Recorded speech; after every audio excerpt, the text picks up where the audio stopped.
नमस्कार दोस्तों, basic astrology class 16 में आप सबका स्वागत है। आइए जानते हैं राशियों के स्वभाव के बारे में। राशियों के 3 तरीके के स्वभाव होते हैं: चर, स्थिर, द्वि स्वभाव।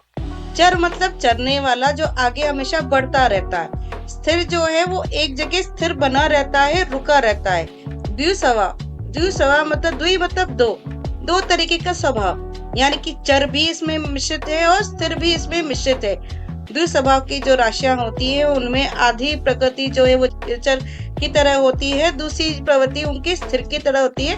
तो ये एक मिश्रित स्वभाव होता है। जैसे कि हर बार वीडियो में हम आपको समझाते हैं कि जो भी राशियों का तत्व, दशा, लिंग है उनको याद करने का तरीका, इसी तरह से स्वभाव को भी कैसे आप अपनी उंगलियों पे कर सके। आइए इस विषय में और डिटेल में जानते हैं। मैंने यहाँ साइड में आपको चर, स्थिर, द्वि स्वभाव की यहाँ पर टेबल बना के दिखाई है।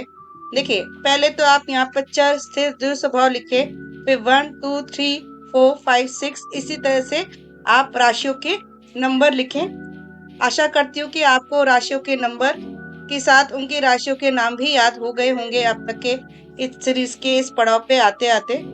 तो आप यहाँ देख सकते हैं कि चर राशियां जो है वो मेष, कर्क, तुला और मकर है।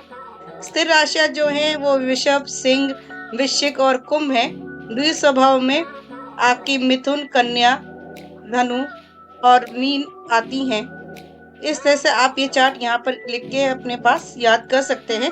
इसी तरह अगर आपको उंगलियों पे काउंट करना है तो देखिए यहाँ पर 3 तरीके के स्वभाव बताए गए हैं।